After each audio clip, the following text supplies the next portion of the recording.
Selamat pagi untuk kita semua. Kali ini saya akan sedikit menjelaskan tentang materi larutan penyangga. Larutan penyangga adalah larutan yang dapat mempertahankan pH-nya meskipun ditambahkan asam atau basa dalam jumlah kecil. Larutan ini penting dalam banyak proses kimia, biologi, dan industri karena pH-nya yang stabil diperlukan untuk menjaga fungsi sistem biologis dan reaksi kimia. Yang berikutnya itu konsep dasar larutan penyangga. Larutan penyangga terdiri dari dua komponen utama, yaitu asam lemah dan garam dari asam lemah tersebut. Yang kedua, basa lemak dan garam dari basa lemak tersebut.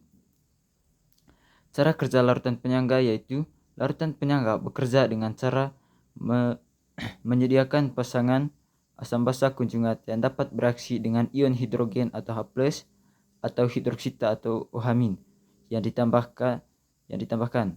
Jika ada penambahan asam atau H+, basa konjugat akan menangkap ion hidrogen tersebut. Sementara jika ada penambahan OH-, asam konjugat akan memberikan ion hidrogen untuk menetralkan basa tersebut. Yang berikutnya yaitu contoh larutan penyangga.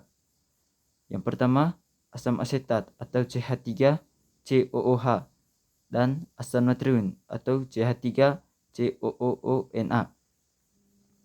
CH3COOH asam lemah akan memberikan H+, dan CH3COONA atau ion asetat bertindak sebagai basa konjugat yang dapat menangkap H+.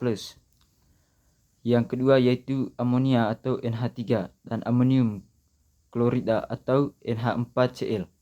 NH3 atau basa lemah menerima H+ untuk membentuk NH4 atau amonium, sedangkan NH4 dapat memberikan H+ untuk menetralkan basa yang ditambahkan. Yang berikutnya itu persamaan Henderson atau Hasselblad. Persamaan ini digunakan untuk menghitung pH larutan penyangga yang dirasakan pada konsentrasi asam dan basa konjugat dalam larutan. Rumus dari persamaan ini yaitu pH sama dengan pKa tambah log dalam kurung basa konjugat per asam.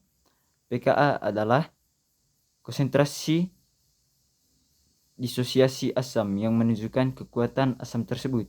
Yang kedua yaitu basa konjugat, dan asam adalah konsentrasi basa konjugat dan asam dalam larutan. Yang berikutnya itu aplikasi larutan penyangga. Yang pertama, darah. Sistem penyangga karbonat dalam darah menjaga pH darah tetap dalam rentang yang sangat ketat atau sekitar pH 7,35 sampai 7,45. Yang kedua yaitu reaksi kimia. Beberapa reaksi kimia memerlukan pH yang stabil untuk berlangsung dengan baik. Yang ketiga yaitu proses industri. Banyak proses industri seperti produksi obat memerlukan larutan dengan pH yang sangat konstan.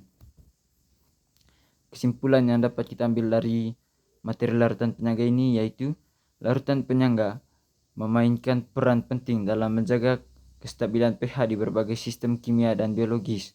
Paham tentang larutan penyangga membantu dalam memahami berbagai fenomena kimia dan biologi yang dapat melibatkan pengalian pH. Sekian dari saya. Terima kasih.